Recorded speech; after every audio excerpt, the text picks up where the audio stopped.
పక్కింటి ఆంటీని ఆ పనికి ఎలా ఒప్పించాలి? ఇలా చేయండి చాలు. మన ఛానల్ సబ్స్క్రైబ్ చేయండి.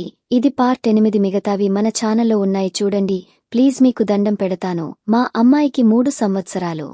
పలుకులు తొలిసారి మమ్మల్ని నాన్నా, అమ్మా అనడం.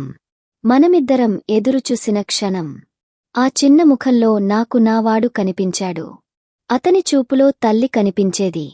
పక్కింటి ఆంటీ ఆశీర్వాదం ప్రతిరూపంలా. ఒకరోజు నేను కిచెన్లో ఉండగా నా బిడ్డ పక్కింటి ఆంటీ దగ్గరికి వెళ్ళి, అమ్మా, నీకు ఆ మామ ఎవరు అని అడిగింది. ఆ ఆంటీ ఒక్క క్షణం నిశ్శబ్దంగా నవ్వి ఏడ్చింది. ఆ క్షణంలో పాత బంధాలు కొత్త బంధాలలో కలిసిపోయాయి. పాత స్మృతులు తిరిగి వచ్చిన రోజు. ఒకరోజు మా ఇంటి వెనక చిన్న టపాసులు పేలాయి. ఆ శబ్దాలు నాకు ప్రేమ మొదలైన ఆ తొలి దీపావళి రాత్రి గుర్తుచేశాయి. ఆ రాత్రి మనం ఇద్దరం చీకట్లో నిలబడి చూసుకున్నప్పుడు మన మధ్య మౌనం కూడా ప్రేమను పలికింది. ప్రేమ అన్నది మాట్లాడాల్సిన అవసరం లేకుండా, స్పర్శ లేకుండానే వ్యక్తమవుతుంది అన్నవాడు. ఆ భావం ఇప్పటికీ నా చర్మంపై అలిసిన దుప్పట్టిలా ఉంది. పక్కింటి ఆంటీ చివరి ఆశీర్వాదం. ఆంటీ ఆరోగ్యం కాస్త విషమించిందని తెలిసిన రోజున వాడు వెంటనే ఆమె చెంతకి పరుగెత్తాడు. ఆమె బిడ్డగా చూసిన మా అమ్మాయిని తన ఒడిలోకి తీసుకొని, నన్ను అమ్మ అనుకోమ్మా, ఇప్పుడు నీ అమ్మ కోసం నేను వచ్చా.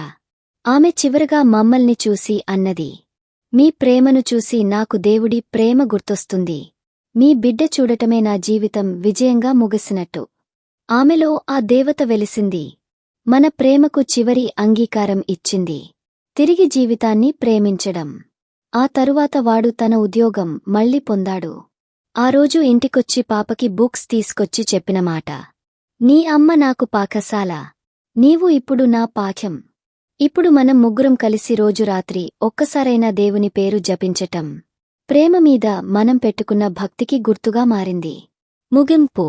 బిడ్డ ద్వారా గతపు ప్రేమల తలపులు ఎలా వస్తాయో, పక్కింటి ఆంటీ ప్రేమ ఎలా తల్లి ప్రేమగా మారిందో, జీవితంలోని పునరాగమనాలు, బంధాలపై కొత్త దృక్పథం, ప్రేమను భక్తిగా కొనసాగించడంలో కుటుంబంలోని మార్పులు.